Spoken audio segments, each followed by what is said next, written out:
Yo yo yo, it's your boys Luap and Starmeister aka the Pichu Bros, and welcome back to another episode of the Pokemon Chronicles review series. Today we'll be reviewing episode 13, Training Daze. It originally aired on September 30th, 2003 in Japan and on August 19th, 2006 in the US. With all that out of the way, let's get started on our recap. The episode begins with Team Rocket in the middle of a blast-off, and it's really nice to be able to see this side of things for once. Jessie tells James to activate the portable flotation device, and while rummaging through his pockets, his vintage bottle cap collection comes flying out, with one of them getting stuck on Meowth's face. It ends up being a Team Rocket bottle cap that they received during their training days, and cut back to a flashback of their training days. Jessie's task was to retrieve a big Articuno statue, but she and her partner failed to do it successfully, and with that, Jessie's partner dead. We then get to see their trainer Drill Sergeant Viper, who has a total badass name. He informs us that this is Jessie's 10th partner that she has failed with, and we get confirmed that he's not dead. Sad. We get an appearance from Giovanni, with Viper telling him that Cassidy and her partner are both getting high marks, and all of their training and working well as a team is going well. A complete 180 from another trainee, Jessie. While Giovanni wants to drop her, Viper says that she still has potential and wants to give her another final chance. As that happens, the talking Meowth barges into the room, and no one is surprised that it can talk. Meowth says that it's a lifelong dream to become a Team Rocket agent. We cut to see a rare Jessie with no lipstick, and her rival Cassidy being absolute savages on the treadmill. In the locker room, their bickering continues, with Cassidy telling Jessie that no one's ever going to want to be her partner. And while Jessie says it's fine, you can tell that deep down she kind of wants to have a partner to call her own. Back at Giovanni's office, Meowth is scarfing down some food while reciting the Team Rocket rules. Viper tells Jessie that he found a new partner for her, and we get introduced to James, who enters the super iconic line. No one's carried me since my mama. And instantly the pair have a good connection. You know what other pair has a powerful connection? The Pichu Bros. And with amazing merch like this, you're going to want to check out the link in the description and take a look for yourself. Their first training together goes quite well, with Jessie understanding that James isn't like her past partners.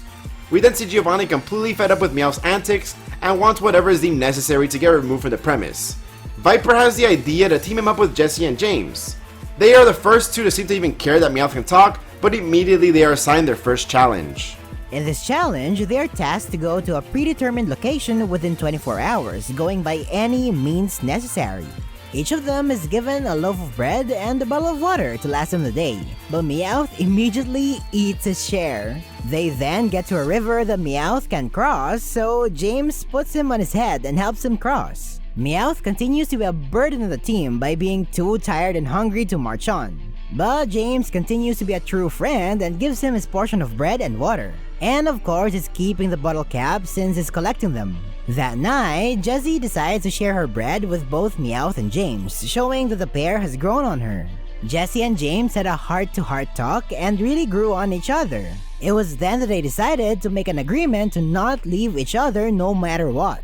As long as the trio sticks together forever, they'll be the greatest team in Team Rocket history. On the next day, they are met with the next obstacle in their way, a wooden bridge. Meowth is again too scared to cross, but remembering their promise, James makes sure to motivate him. Jessie took charge and successfully crosses the bridge, but when it's James's turn, the bridge breaks with Meowth on his head. So James tosses Meowth over to Jessie. But upon seeing how much pain Meowth is in when holding onto his tail, James sacrifices himself so that Jessie and Meowth can move on. James is left hospitalized and completely surrounded in a cast, so he can't do anything. But now it's time for the final test, and Viper briefs Jessie, Brad, and Cassidy on their final mission. And outside the building, James appears saying that he would never let his team down, and the mission continues as if nothing happened. After a montage of both teams making their way up the building, they both arrive at the room with the red Snorlax at the same time. Bob and Cassidy beeline for the red Snorlax, but fall through the floor by stepping on a trap. Meowth and James then follow suit and run towards it, falling for the same trick.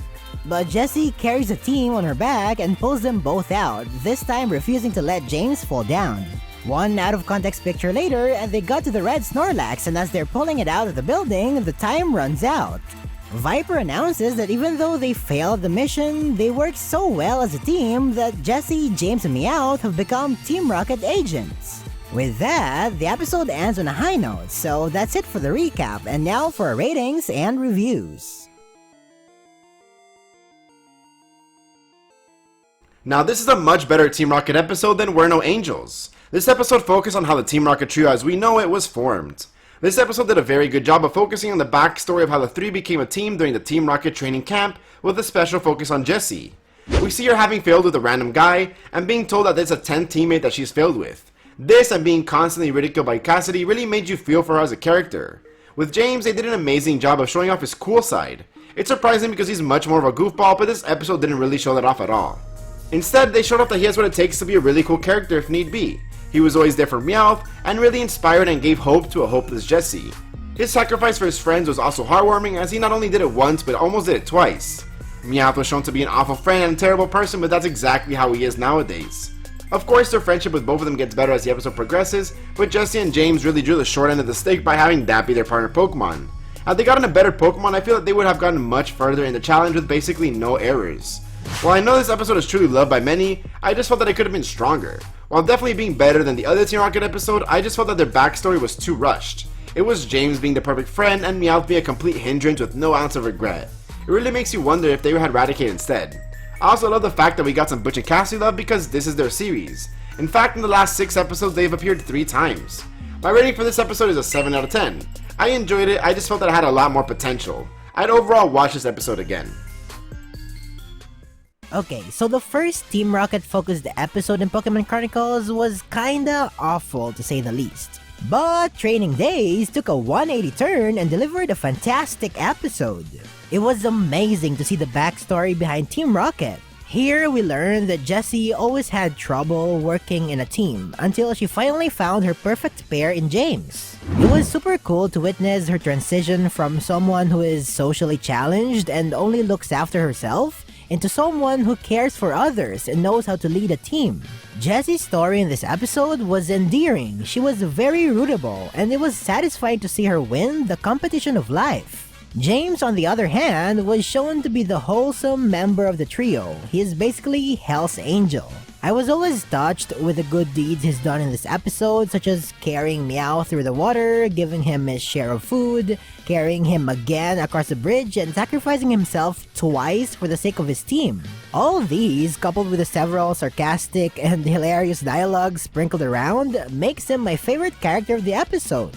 But unlike Jessie and James, who got amazing portrayals, I felt like Meowth didn't really contribute to the success of the episode. He was mostly used as a plot device to start conflicts or bring out the wholesomeness in others, but he himself didn't really do much. Basically, he's like the Grookey of this episode, but not as cute and lovable.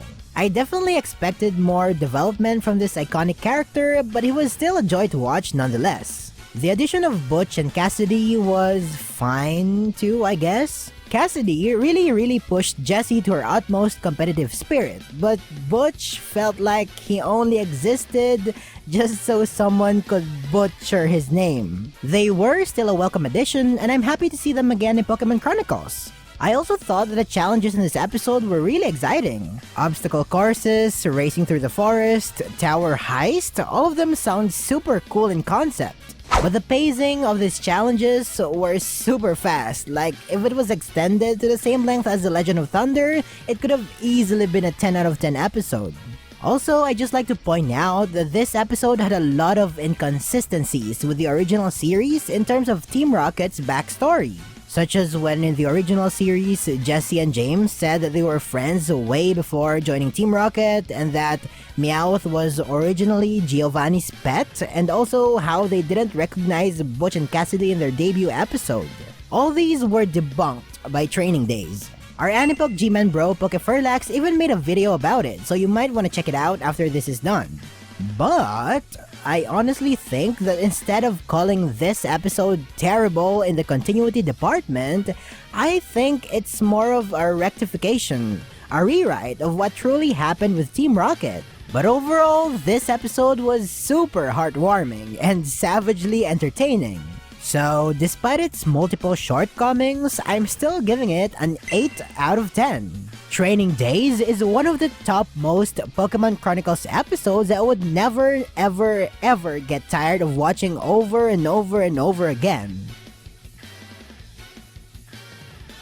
So yeah, that's our review and recap for episode 13 of Pokémon Chronicles Training Daze. If you enjoyed this video, then I highly suggest you subscribe to both of our channels. Links are found in the description below. For the next episode of this review series, that will come out on StarMaxer's channel, so you're going to want to head over there and make sure that you're subscribed or click on the playlist that we made to find all the episodes neatly there. Until next time, thanks for watching. It's been your boys, the Peachy Bros, and we're out. Peace.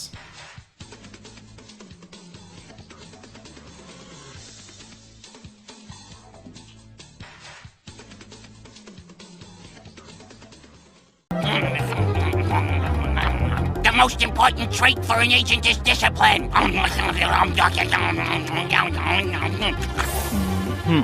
Well, that and self-control and manners, too.